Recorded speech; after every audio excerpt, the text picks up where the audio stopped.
The first thing people noticed wasn't the laughter.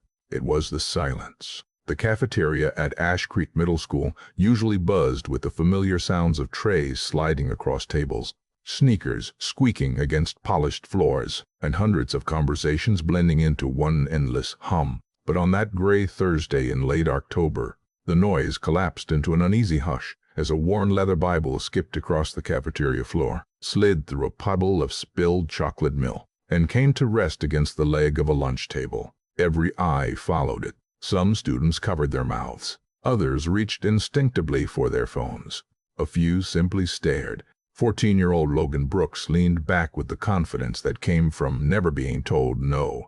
His football jersey still carried fresh grass stains from morning practice, and a crooked grin spread across his face as laughter rippled through the boys surrounding him. "Maybe your God can try it," he said loudly enough for the entire cafeteria to hear. More laughter, not cruel, from everyone. Some laughed because everyone else did.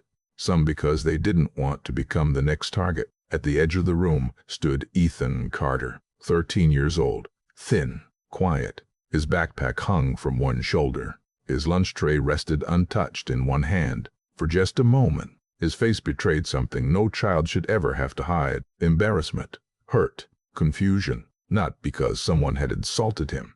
He'd grown used to that, but because the old Bible lying in the milk wasn't simply a book. It had belonged to his grandfather, the man who had taught him how to fish before sunrise, who had shown him how to repair broken fence posts without wasting a single nail, who had always ended every evening sitting on the porch with that same weathered Bible resting on his knee. After Grandpa Samuel passed away 2 years earlier, Ethan had promised his grandmother something he barely understood at the time: "I'll keep reading it every day." Not because anyone forced him, because it made him feel close to the man who had loved him best.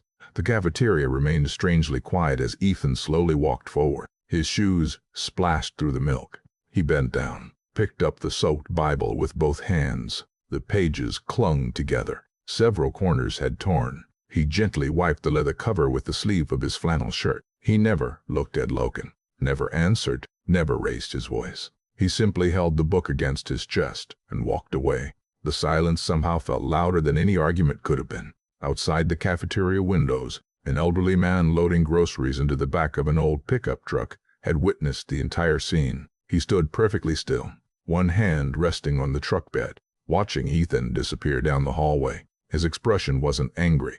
It was familiar, as though he'd seen something like this before, long ago. Ash Creek, Kentucky, wasn't the kind of town where secrets stayed hidden for very long. Just over 3,000 people called it home. There was one traffic light, one diner that served the best biscuits in 3 counties, a feed store, a barber shop where every haircut came with local gossip, a white Baptist church whose bell still rang every Sunday morning. People knew who needed help before those families admitted they needed it. Children grew up believing every adult somehow knew their parents. Most of the time, they were right. The Carter family lived on a modest farm just outside town, where rolling pastures stretched toward low wooded hills, glowing gold and crimson each autumn. It wasn't a large operation. A few cattle, chickens, 2 aging tractors that seemed determined to quit every harvest season. Money wasn't plentiful. Peace usually was.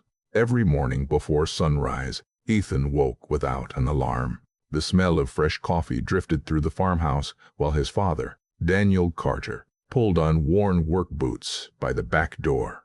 His mother, Rebecca, hummed old hymns almost without realizing it while mixing biscuit dough. No one hurried. Life moved at the pace of seasons, not notifications, not headlines, not endless schedules. Before breakfast, Ethan always carried the same Bible onto the porch. Its leather was cracked. Its spine had been repaired twice with careful stitching by his grandmother. Many pages held Grandpa Samuel's tiny handwritten notes in faded blue ink. Sometimes Ethan understood them, sometimes he didn't, but he always paused over them. It felt less like reading, more like having another conversation with someone he missed. Daniel stepped onto the porch carrying 2 steaming mugs. "You know," he smiled, "your grandpa would have argued with half those notes if he were still here." Ethan looked up. Why would he write something he didn't believe? Daniel laughed softly. He believed it. He just liked asking questions. said faith grows stronger when you're willing to wrestle with it. Ethan thought about that for a long moment. So, it's okay not to understand everything? I surely hope so, his father answered. Otherwise, I'm in trouble. Both of them laughed. Simple moments like that made the farm feel untouched by the noise beyond its fences. But every morning, the yellow school bus eventually arrived, and with it, another world. Ash Creek Middle School had become increasingly difficult over the past year. Not because Ethan struggled academically, quite the opposite. Teachers appreciated him. He listened. He worked hard. He helped classmates without expecting anything back. But middle school has never rewarded quiet consistency. It rewarded confidence, popularity, athletic ability, knowing exactly what to say before everyone else did. Logan Brooks possessed all of that. Captain of the 8th grade football team. Fast, funny, fearless. Teachers tolerated more than they should because he brought home trophies. Students followed him because it felt safer than standing against him. It had started small. Church boy. Then, preacher. Eventually, Bible kid. Each nickname earned another round of laughter. Ethan tried ignoring them. Usually it worked. Sometimes it didn't, especially during lunch. He had developed a habit of reading while eating, not to make a statement, simply because the cafeteria overwhelmed him. Reading settled his thoughts. Unfortunately, it also made him impossible to ignore. One afternoon, Logan walked past Ethan's table, pretending to stumble. French fries scattered across Ethan's lap. "Oh man," Logan laughed. "Guess your angel wasn't paying attention today." The boys behind him erupted. Ethan quietly cleaned the mess. No complaint. No report to the principal. Mrs. Grace Whitmore, the language arts teacher, watched everything from across the room.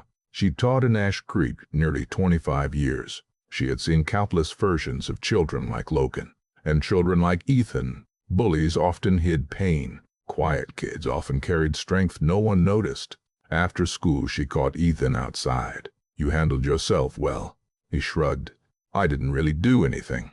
Sometimes not doing something is the hardest thing. He smiled politely. "But it still hurts." Mrs. Whitmore nodded. "I know." There wasn't much else to say. Some wounds couldn't be fixed with clever advice. Only time and kindness. Wednesday evenings belonged to the little Baptist church on Maple Street. About 60 people attended regularly, some weeks fewer. The sanctuary smelled faintly of polished wood and old hymnals. Children raced through hallways before Bible study while older members caught up over coffee served in foam cups. Pastor Daniel Foster wasn't flashy. He never shouted, never tried to impress anyone. He simply remembered names, visited hospitals, fixed leaking roofs, showed up when families needed someone. After Bible study, Ethan lingered while stacking folding chairs. Pastor Foster noticed. "Tough week." Ethan hesitated. "They keep making fun of me." The pastor rested a hand against one of the chairs. "Do you know what worries me most?" "What?" "That someday you'll stop being kind because you think it's not working." Ethan looked confused. "What if they never stop?" Pastor Foster smiled sadly. "Being kind isn't a bargain we make with people. It's something we choose because of who we're becoming." That answer didn't solve anything, but Ethan carried it home anyway. Across town, life looked very different inside the Brooks household. The curtains stayed closed. The television stayed loud. Arguments traveled through thin walls late into the night. Logan rarely invited friends over. No one at school asked why. No one imagined that the loudest boy in town sometimes sat alone in his driveway long after dark because he dreaded going inside. Pain has a remarkable way of disguising itself, especially in teenagers. A week after the cafeteria incident, someone uploaded the video. It spread through school faster than wildfire. There was Ethan, walking through spilled milk, picking up his Bible, walking away while laughter echoed behind him. Someone added mocking captions. Someone else added music. By Friday afternoon, nearly every student had seen it. Ethan hadn't. He didn't have social media. But he noticed the whispers, the glances, the smiles that stopped whenever he looked up. At dinner that evening, Rebecca asked gently, "Everything okay at school?" Ethan forced a smile. It was fine. His father looked at him for a second longer than usual. He knew that answer wasn't true, but he also knew boys sometimes needed space before they found words. Outside, Rain began tapping softly against the farmhouse windows. Ethan excused himself. He carried Grandpa Samuel's Bible onto the covered porch despite the cold. He opened it at random, not searching for answers, only comfort. Wind flipped several pages before settling near the middle. A folded piece of paper slipped from between the pages. Ethan frowned. He had never seen it before. The paper was yellow with age, its edges brittle. No writing appeared on the outside. Before he could unfold it, headlights swept across the gravel driveway. An old faded pickup truck slowly pulled to a stop. Behind the steering wheel sat the elderly man who had watched everything from outside the cafeteria window. He turned off the engine, looked toward Ethan, then toward the Bible in his hands. When he finally stepped out into the rain, his face carried the unmistakable expression of someone who had spent years searching for something he never expected to find again. Rain continued to fall in a steady rhythm against the tin roof of the porch, soft enough to calm most people, but loud enough to make Ethan's heartbeat seem quieter than it really was. He stood as the elderly man walked up the front steps with slow, deliberate movements, removing a faded ball cap before speaking. "I hope I'm not disturbing your evening." Daniel Carter opened the front door before Ethan could answer. Years of country living had taught him to notice unfamiliar trucks long before they reached the house. "Can I help you?" The old man smiled gently. "My name is Walter Hayes." Daniel stared for a second, then his expression changed. "Walter, it's been a long time." The two men shook hands, though it looked less like greeting a stranger, and more like reopening a chapter that had been closed for years. Rebecca invited him inside, insisting no one should stand in the rain talking on a porch. The kitchen filled with the smell of fresh coffee and cinnamon bread while Walter quietly studied the familiar farmhouse. "So much still looks the same," he whispered. Daniel nodded. Dad would have liked hearing that. Walter looked toward Ethan. "You must be Samuel's grandson." "Yes, sir." "You read his Bible every morning." It wasn't a question. Ethan looked surprised. "You seen me?" Walter smiled. "More than once." For a moment, nobody spoke. Then Walter reached into his coat pocket and carefully removed an old photograph. It showed two young men standing beside a fishing boat nearly 50 years earlier. One was Ethan's grandfather. The other was Walter. "We grew up together." Ethan stared at the picture. "I've never heard Grandpa mention you." Walter's smile faded just enough to reveal old regret. He probably had his reasons. Daniel gently changed the subject. "So, what brings you here after all these years?" Walter hesitated. "The boy." He looked at Ethan. "I saw what happened at school." Silence settled over the room. "I couldn't stop thinking about it." Rebecca's eyes softened. "I'm sorry you had to witness that." Walter slowly shook his head. "No." His voice carried unexpected weight. "I've witnessed something very much like it before." Again, silence. But before anyone could ask what he meant, Walter looked toward the old Bible lying on the kitchen table. "I think your grandfather left something inside that book." Ethan instinctively remembered the folded paper that had slipped from between the pages. "I found something tonight." Walter nodded almost immediately. "I figured you might." "You know what it is?" "I know what it might be." "But," he stopped himself. "Not yet." Daniel frowned. "What do you mean, not yet?" Walter looked down at his coffee. "Some things only make sense when the time is right." It wasn't an answer. Not really. Yet something in his voice convinced everyone to let the conversation end there. The following Monday, Ash Creek Middle School felt colder than usual, not because of the weather, because Ethan could feel eyes following him wherever he walked. He had learned there were different kinds of laughter. Some came from joy, some came from nervousness, and some came from people trying desperately not to feel guilty. The video had changed things. Students who had never spoken to him now recognized him in the hallways. Recognition wasn't the same as kindness. Sometimes it made loneliness feel larger. As Ethan reached his locker, Logan slammed his own shut a little harder than necessary. "Hey, Bible kid." Ethan looked up. Logan leaned against the lockers. "You famous now." A few boys chuckled. "You gonna start charging for autographs?" Ethan quietly adjusted the books in his backpack. "I don't really want to be famous." That answer caught Logan slightly off guard. He had expected anger, maybe tears. Instead, only honesty. He laughed anyway. "Well, congratulations." Then he walked away. One of the boys following him glanced back toward Ethan. For the briefest second, guilt crossed his face. It disappeared before anyone else noticed. Mrs. Grace Whitmore had noticed something else. Logan was becoming more restless. His homework, never impressive, had almost completely stopped. He fell asleep twice during class. He snapped at classmates over tiny things. When she asked him to stay after school one afternoon, he rolled his eyes, but remained seated. "You've been distracted." "I'm fine. I've taught long enough to know when someone isn't fine. I'm just tired." "Tired from what?" He shrugged. "Football." Grace didn't argue. Instead, she simply smiled. "If you ever need someone to listen." "I don't." He grabbed his backpack and left before she finished. From the classroom window, she watched him cross the parking lot. He didn't head toward the student pickup area. He walked behind the football field, toward an aging blue pickup truck parked beneath a row of maple trees. He climbed inside, closed the door, and never drove away. Grace checked her watch. 30 minutes passed, then 45. Still, the truck never moved. Something wasn't right. That evening, Daniel Carter found Ethan repairing an old wooden fence with more force than necessary. "You've hit that nail 6 times. Ethan stopped swinging the hammer. "It keeps bending." Daniel smiled. "No." He walked closer. "You're angry." Ethan looked down. "I don't want to be. But you are. I prayed. And it didn't make me stop hurting." Daniel rested against the fence post. "When your grandfather came home from Korea, he loved God." Ethan nodded. "I know. He also carried anger for years." "I didn't know that." He wasn't ashamed of admitting it. Daniel picked up another nail. He used to say, "Faith doesn't mean pain disappears.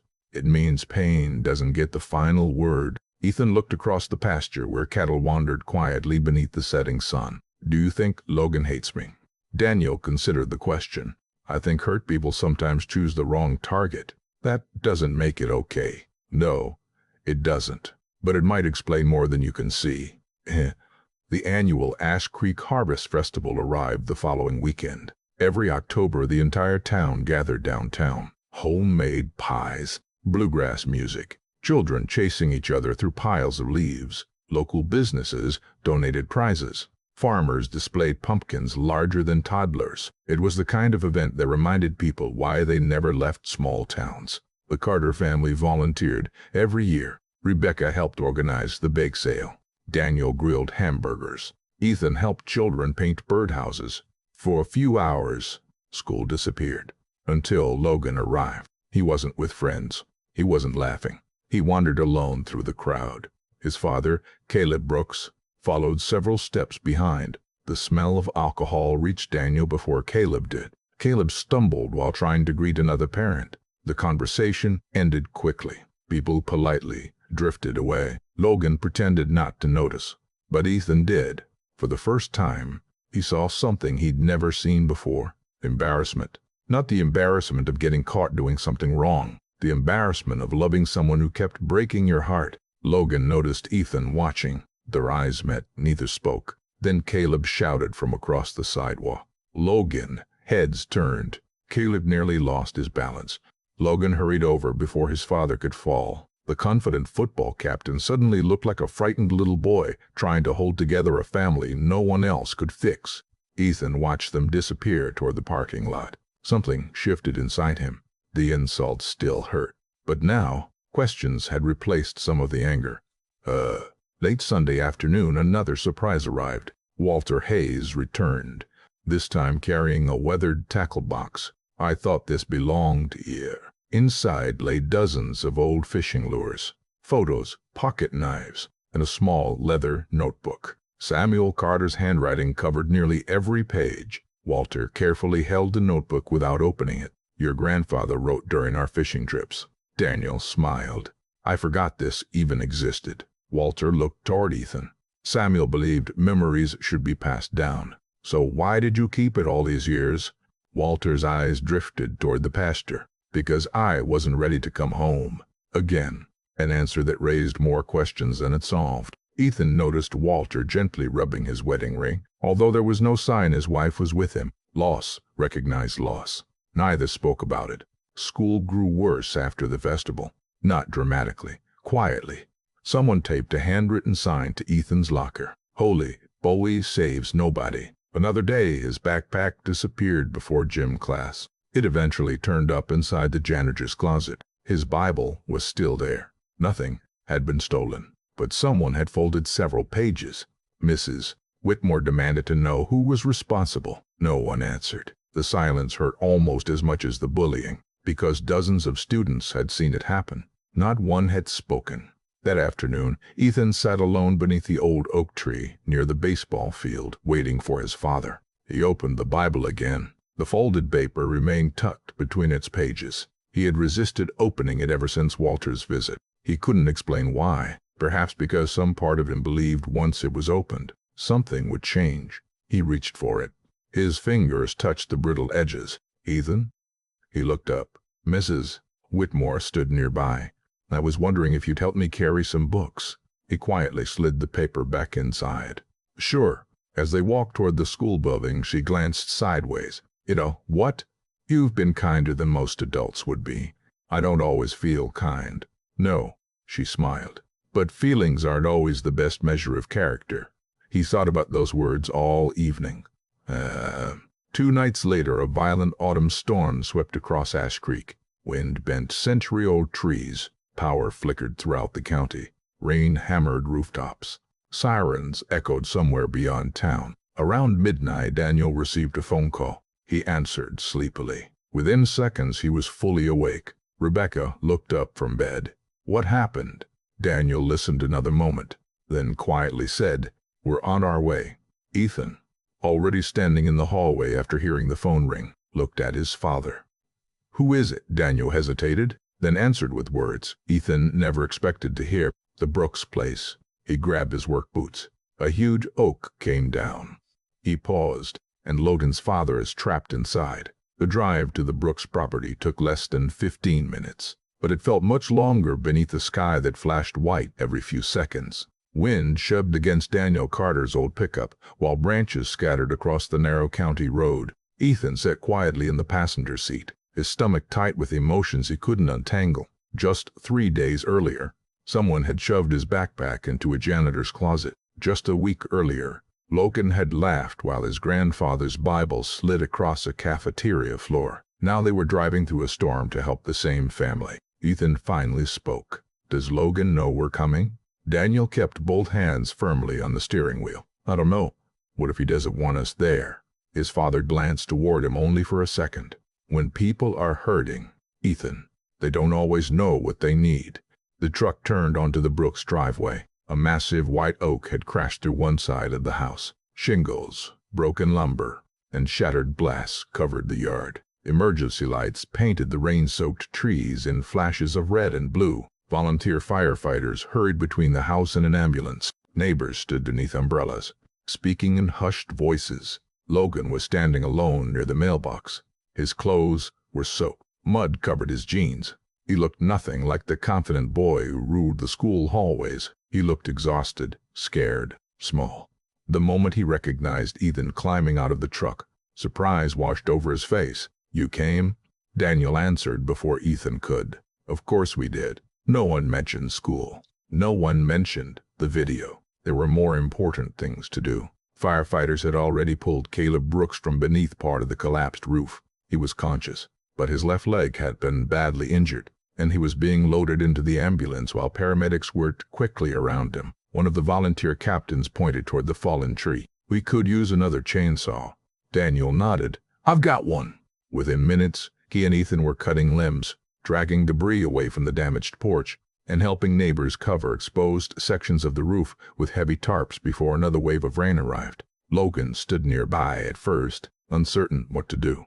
Eventually, Daniel handed him a pair of work gloves. "You're strong enough to carry those branches." Logan took them without saying a word. For the next 4 hours, the three of them worked side by side. No insults, no laughter, only the steady growl of chainsaws, the scrape of boots through wet leaves, and the quiet determination that often appears when disaster reminds people how little the things dividing them actually matter. Just before dawn, Daniel leaned against the truck, catching his breath. "You boys go grab some water. They walked toward a folding table where volunteers had placed bottled water and coffee. Neither spoke. Finally, Logan broke the silence. "Why'd you come?" Ethan looked genuinely confused. "Your dad was hurt." "I know." Logan stared at the muddy ground. "But after everything..." Ethan unscrewed the bottle cap. "My dad says helping people isn't something you earn." Logan didn't respond. He simply looked away before Ethan could see his eyes beginning to fill. School reopened 2 days later. The storm dominated every conversation. Several families had lost barns. One bridge outside town had washed out. The Brooks house remained unlivable. Logan and his father were temporarily staying in a small rental owned by one of Caleb's cousins. Rumors spread quickly. Some students claimed Caleb had nearly died. Others insisted the football season was over because Logan would have to quit the team and work after school. No one seemed to know the truth. The only thing everyone agreed on was that something had changed. Logan wasn't laughing anymore. At lunch, he didn't sit with the same crowd every day. Sometimes he barely spoke. The boys who usually followed him tried making jokes about the storm. He didn't laugh. One afternoon, one of them spotted Ethan walking across the cafeteria carrying his lunch tray. "Hey, Bible kid!" The familiar nickname echoed through the room. Several students looked toward Logan, expecting him to join in. Instead, he quietly said, "Leave him alone." The table fell silent. His friend blinked. "What?" I said, "Leave him alone." There was no speech, no apology, just 4 simple words. Yet they changed the room. Not everyone obeyed, but everyone noticed. Mrs. Whitmore noticed something else. Logan had begun staying after school almost every afternoon. One evening she walked past the library and found him sitting alone at a table. He wasn't doing homework. He was staring through the window. She sat across from him. "How's your dad?" "He'll walk again." "That's good news." He nodded. After a long pause, he quietly asked, "Can I ask you something?" "Always." "Do you think people can change?" She smiled softly. "I've built my whole career believing they can." He looked down at his hands. "What if you've done things you can't take back?" Mrs. Whitmore folded her hands on the table. "Then you start by taking responsibility for the next thing." He swallowed hard. "It doesn't erase the old things." "No, it doesn't. But it keeps them from becoming the rest of your story." He thought about that for a long time. Adat. Life on the Carter farm settled back into its familiar rhythm. Fences still needed repairing. Leaves still had to be cleared before winter. Rebecca baked extra casseroles for families recovering from the storm. Walter Hayes visited more frequently now. Sometimes he helped Daniel repair equipment. Sometimes he simply sat on the porch with Ethan while the evening sun slipped behind the hills. One afternoon, Ethan finally asked the question that had been growing inside him. "Were you and Grandpa really best friends?" Walter smiled. "We were inseparable." "What happened?" The old man watched a flock of geese flying south. "We believed we'd always have time." "For what?" "To fix what we'd broken." His answer lingered between them. Ethan sensed there was more, much more. But Walter wasn't ready. Not yet. Several weeks after the storm, Pastor Foster visited the Brooks family at the rental house. Caleb sat on the couch with his injured leg elevated, frustration written across his face. Medical bills had begun arriving. Insurance wasn't covering everything. His construction business had nearly stopped because he couldn't work. Logan answered the door. When he saw the pastor, he looked embarrassed. "We don't really go to church." Pastor Foster smiled. "I didn't come to recruit anybody." He held up 2 containers of homemade soup. "I heard your refrigerator isn't exactly full." Logan stepped aside. That evening the pastor stayed nearly an hour. They talked about contractors, physical therapy, football, fishing, almost everything except religion. As he prepared to leave, Caleb stopped him. "Why are people helping us?" Pastor Foster looked surprised. "Because your neighbors need you." Caleb laughed bitterly. "No, I mean after everything." The pastor understood exactly what he meant. He answered quietly. "Grace usually makes more sense after it's been given than before." Caleb watched him drive away, unable to shake those words. Back at school, Ethan found himself noticing details he had overlooked before. Logan's shoes were wearing out. He often skipped lunch. Twice Ethan saw him quietly slipping leftovers into his backpack after football practice. Once, while waiting for his father after school, Ethan saw Logan climb into that same old blue pickup behind the football field. This time curiosity overcame hesitation. He walked closer. The truck wasn't running. Logan was asleep in the driver's seat beneath an old blanket. His face looked older somehow, more tired than any 13-year-old should ever look. Ethan quietly backed away before waking him. He never told anyone, not even his parents. That night, however, he couldn't stop thinking about it. At dinner, Rebecca noticed his silence. "Penny for your thoughts?" Ethan hesitated. "I think I judged somebody." Daniel looked up. "Who?" "Logan." "Logan." Rebecca reached across the table and gently squeezed his hand. "We all do that sometimes. I thought he had the perfect life." Daniel sighed.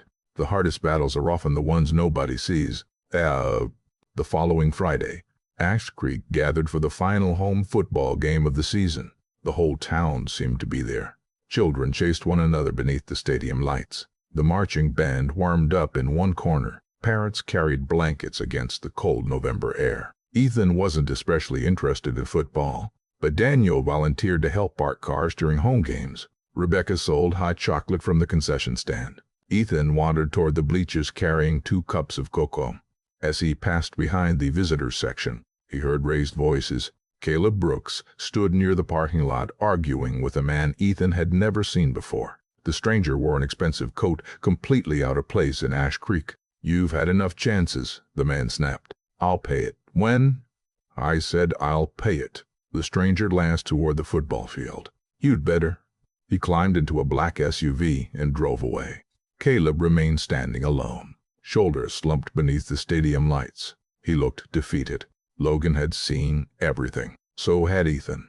Neither understood what they had just witnessed, but both knew it mattered. Very much. Later that night, after the game ended and families slowly drifted toward the parking lot, Walter Hayes asked Ethan to walk with him to the old church cemetery on the edge of town.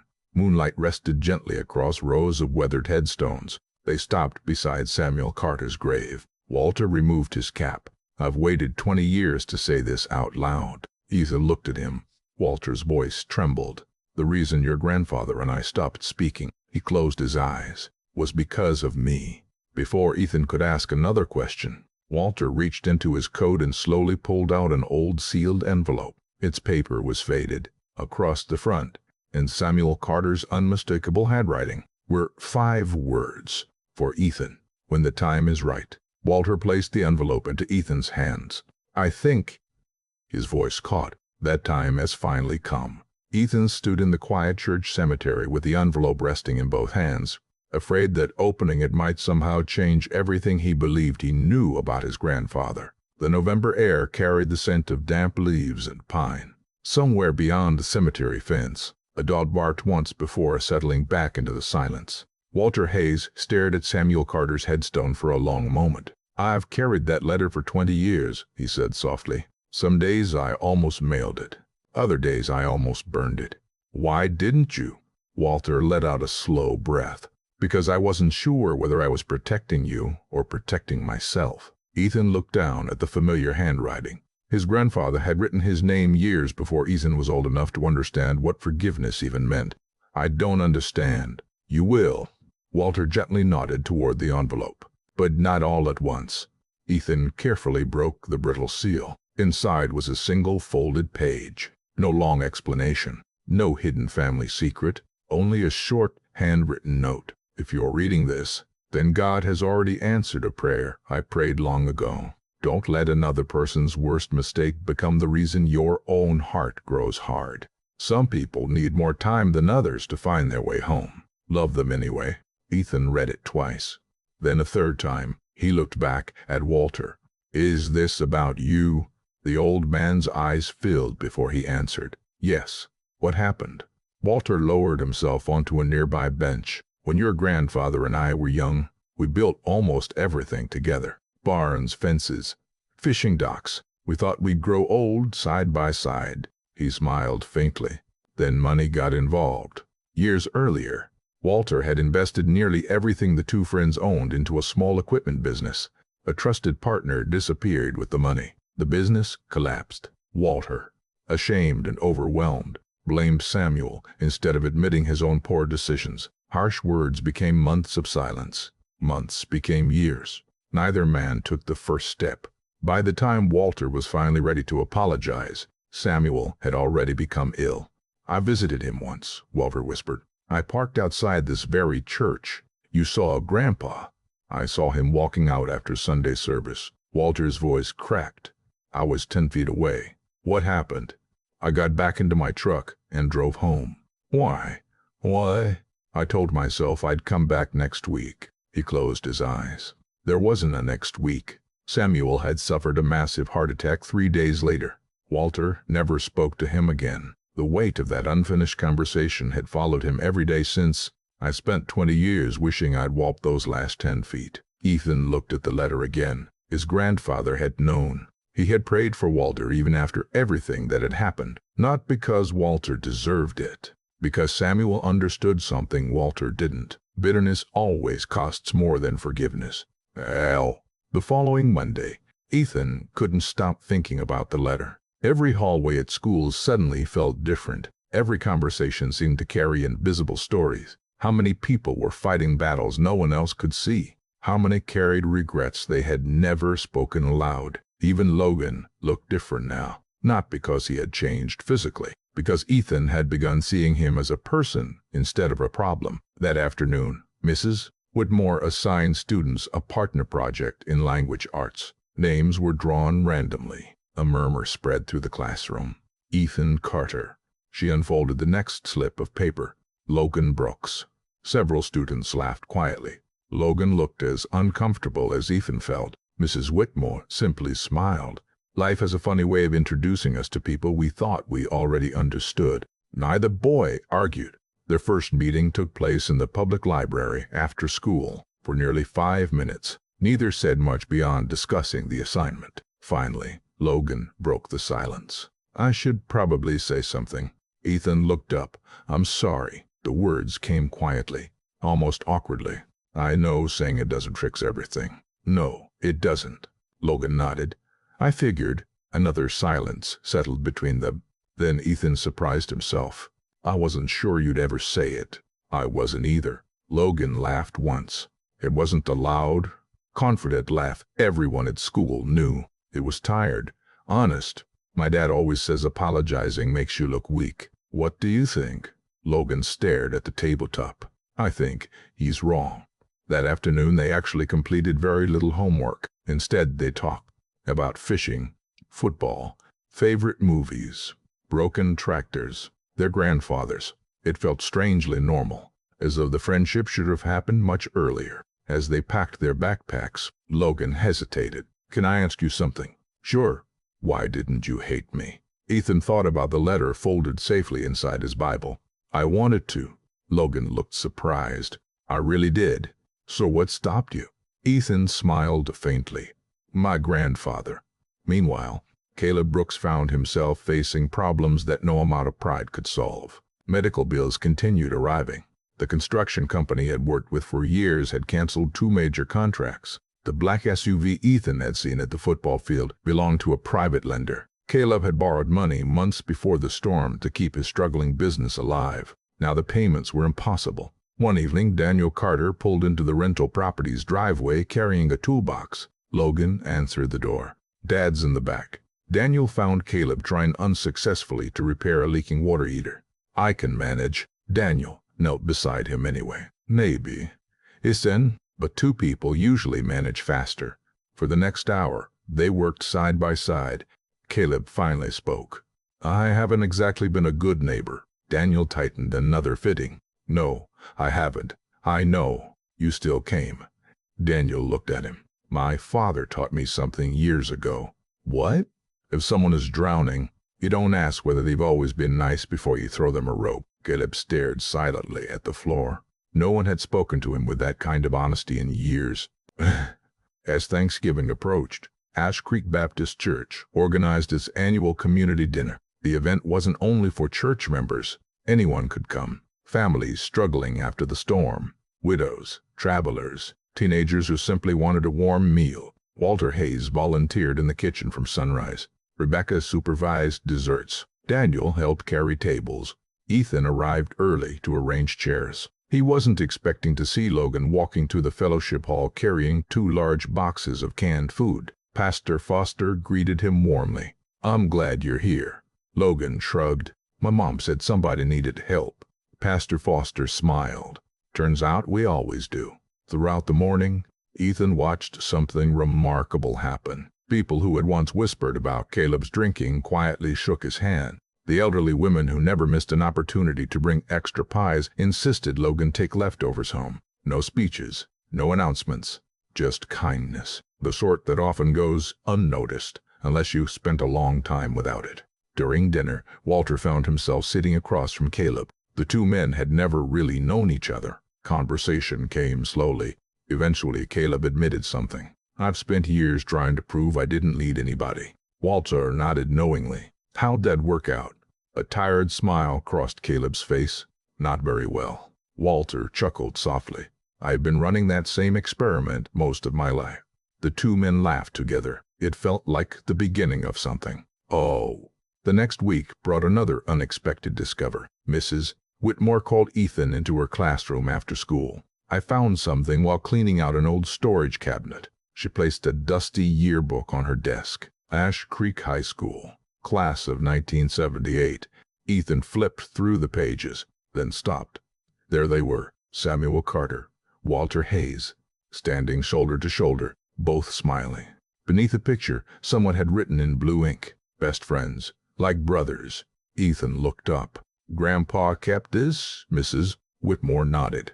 "It belonged to the school library years ago." She smiled thoughtfully. "Funny thing about old books."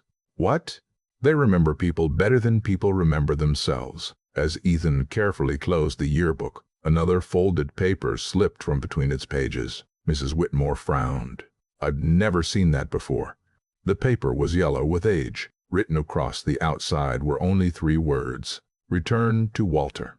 Neither of them opened it. Mrs. Whitmore handed it to Ethan. "I think this belongs with your friend." Friend. The word lingered in Ethan's mind, not because she meant Walter, because without realizing it, he had begun thinking about Logan. Dad. That evening, Ethan visited Walter's farmhouse. The old man accepted the folded paper with trembling hands. "I thought this was gone forever." He unfolded it slowly. Inside was a handwritten note from Samuel. Walter read silently. Halfway through, tears began slipping down his weathered face. He handed the letter to Ethan. "It wasn't long. Walter, if either of us is too stubborn to fix this while we're alive, promise me you'll help the next generation do better than we did. They deserve more than our pride. Sam." Walter sat down heavily in his rocking chair. "I spent 20 years believing your grandfather died disappointed in me." He looked toward Ethan with tear-filled eyes. "Instead, he was still believing in you." Walter nodded. "I wasted so much time." Ethan quietly remembered the words from the first letter. Some people need more time than others to find their way home. Suddenly they no longer felt like advice meant only for Walter. They were meant for everyone, including Logan, including Caleb, maybe even Ethan himself. Just then, Walter's phone rang. His expression changed as he listened. "What happened?" Ethan asked. Walter slowly lowered the phone. It was Daniel. He swallowed hard. "Caleb Brooks collapsed at work this afternoon." "He what?" "They're taking him to County Memorial. The doctors think." Walter's voice grew quiet. His heart may be failing. County Memorial Hospital was unusually quiet for a Thursday evening.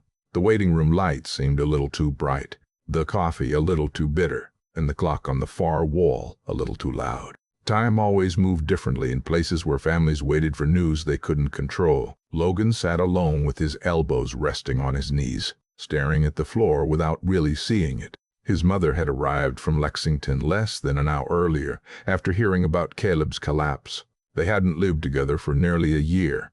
Even now they sat several chairs apart, not because either one wanted distance, but because they no longer knew how to cross it. Daniel and Rebecca Carter arrived quietly carrying a small paper bag filled with sandwiches, bottled water, and homemade oatmeal cookies. Rebecca placed the bag beside Logan without saying much. "You should eat something." "I'm not hungry." "I know." She smiled gently. "But your body doesn't know that yet." Logan looked at the bag for a long moment, before whispering, "Thank you." A few minutes later, Ethan stepped into the waiting room. He wasn't sure whether he belonged there. Then Logan stood. Without a word, he walked across the room and hugged him. Not the quick, awkward hug boys sometimes exchanged after winning a game. This was different. It was the embrace of someone who had spent months pretending to be strong and simply couldn't pretend anymore. I was scared he'd die before I got to tell him. Logan's voice broke. Ethan quietly answered, "He's still here." The words weren't dramatic. They were enough. The cardiologist finally emerged just after midnight. Caleb had suffered a serious cardiac event, brought on by stress, exhaustion, and years of neglecting his health. He was fortunate, the doctor explained. If he'd arrived 20 minutes later, this conversation might have been very different. Surgery wasn't needed. Recovery would be long. His lifestyle would have to change completely. For the first time in years, Caleb Brooks had been given something more valuable than certainty. He had been given another chance. When Ethan and his parents visited 2 days later, Caleb looked smaller somehow. Hospital beds had a way of stripping away every title people carried outside. Business owner, coach, tough guy. None of those mattered beneath a thin blanket and a heart monitor. Caleb looked toward Daniel. "I owe you an apology." Daniel pulled a chair closer. "You don't owe me anything today." "No." Caleb shook his head. "I do." He looked toward Ethan. "I knew my son was making your life miserable." The room grew quiet. "I told myself boys would be boys." His voice filled with regret. "I was too busy trying to survive my own problems to notice what I was teaching him." Logan stared at the floor. "I taught him that pride matters more than kindness." Tears gathered in Caleb's eyes. "I was wrong." No one rushed to answer. Some apologies deserved silence. Not because they weren't accepted, because they were finally honest. After a long moment, Ethan spoke. "I forgive you." Caleb closed his eyes. It was almost as though those 3 words lifted a burden he had been carrying for years. Not because they erased the past, because they made a different future possible. The December arrived quietly over Ash Creek. Morning frost-covered fences. Smoke curled from farmhouse chimneys. Christmas lights appeared one porch at a time. Life slowly found its rhythm again. Caleb began physical therapy. His drinking stopped. The change wasn't instant. Some days were harder than others. But this time he wasn't trying to fight alone. Neighbors checked in. Daniel drove him to appointments whenever Logan couldn't. Pastor Foster stopped by without making every visit feel like a sermon. Sometimes they talked about football. Sometimes about fishing. Sometimes they said almost nothing. Healing often sounded like ordinary conversation. School changed too. Not overnight. Real life rarely does. There were still students who remembered the video. There were still whispers now and then. But something had shifted. One afternoon, another 7th grader accidentally dropped a stack of books in the hallway. Before anyone else reacted, Logan bent down to help. Several students exchanged surprised looks. Months earlier, he would have laughed. Now he simply carried the books to the boys' classroom. Mrs. Whitmore noticed. She didn't praise him publicly. She understood that genuine change grows stronger when it isn't performed for applause. Later, she found Ethan organizing library shelves. "You know," she said with a smile, "I've watched a lot of students come through this school." Ethan looked up. "The strongest ones usually aren't the loudest." He smiled. "I don't always feel strong." She laughed softly. "Neither do most people who actually are." A week before Christmas break, the principal made an unexpected announcement. This year's Community Service Award would be presented during the school assembly. Students whispered guesses across the auditorium. Most assumed it would go to an athlete who organized food drives or a student council officer. Instead, the principal unfolded a small card. This year's recipient reminded our staff that character is often revealed by what someone does when nobody expects kindness. He looked toward the middle rows. Ethan Carter. The auditorium erupted into applause. Ethan froze. His face turned bright red as he slowly walked toward the stage. He accepted the plaque with both hands, unsure where to look. Then, something unexpected happened. Logan stood first. He began clapping before anyone else in his section. One by one, his teammates rose beside him. Soon, the entire football team was standing. The applause grew louder. Not because Ethan had become popular, because respect had replaced ridicule. As Ethan returned to his seat, Logan quietly said. "You earned that." Ethan smiled. "I don't think I did." "That's probably why you did."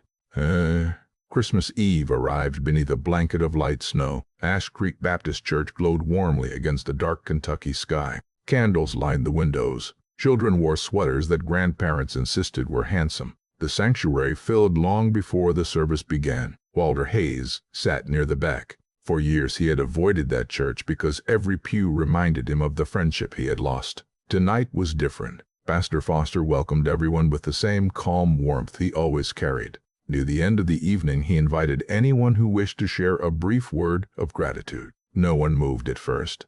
Then Caleb Brooks slowly stood. The room turned toward him. He wasn't the man who enjoyed speaking in public. His hands trembled slightly. "I spent most of this year believing strength meant never needing anyone." He paused. "I was wrong." His eyes found Daniel, then Rebecca, then Ethan, finally Logan. "My family is still standing because people I didn't deserve chose kindness anyway." The sanctuary remained completely silent. Caleb swallowed. "I can't undo the hurt we've caused." He looked toward Ethan. "But I want to spend the rest of my life doing better than I did yesterday." No one applauded immediately. Instead, several people quietly wiped away tears, because everyone understood they had just witnessed something far greater than a polished speech. They had witnessed humility. Walter slowly stood next. It wasn't on the schedule either. "I'd like to say something to Samuel Carter." People exchanged confused glances. Walter looked toward the front of the sanctuary where an old photograph of past church members hung on the wall. "I waited 20 years to apologize." His voice grew unsteady. "I thought I had missed my chance." He smiled through tears. "Turns out, God let Samuel keep teaching me, even after he was gone." He looked toward Ethan. "Your grandfather left me 2 gifts. The first was his friendship. The second was his forgiveness." Walter gently placed a hand on Ethan's shoulder. "I intend to waste neither." There wasn't a dry eye in the room. Not because every problem had disappeared, because everyone had seen what grace looked like when ordinary people chose to live it. Years later, people in Ash Creek would remember many things about that winter. They would remember the storm that nearly destroyed the Brooks home. They would remember the hospital scare that changed Caleb's life. They would remember Walter Hayes returning to the church after 2 decades away. But most of all, they would remember a quiet, 13-year-old boy who never tried to win an argument. He simply refused to let bitterness become his story. The old Bible remained on Ethan's nightstand. Its leather was still worn. Its pages still carried Grandpa Samuel's notes. The faint stain from that spilled chocolate milk never completely disappeared. Ethan never tried to remove it. It became a reminder, not of humiliation, of redemption. Every mark told a story. Every scar pointed to healing. One spring afternoon, months after everything had changed, Logan and Ethan stood beside the creek where Samuel and Walter had once fished together. Walter handed each boy an old fishing rod. "Think they'll catch anything?" Logan asked. Walter smiled. "Maybe." "What if we don't?" The old man looked across the quiet water shimmering beneath the afternoon sun. "Then we'll still have spent the day together." The boys laughed.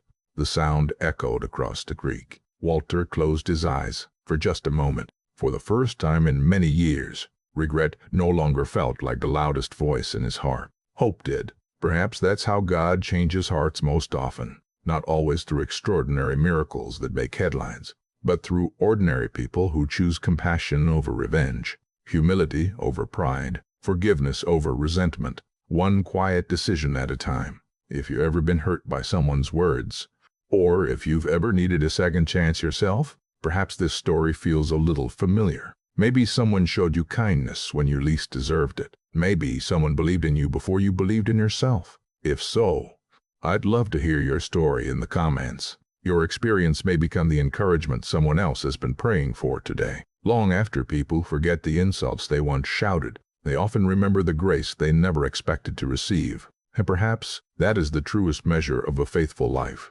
Not how loudly we defend what we believe, but how faithfully we love while we believe it.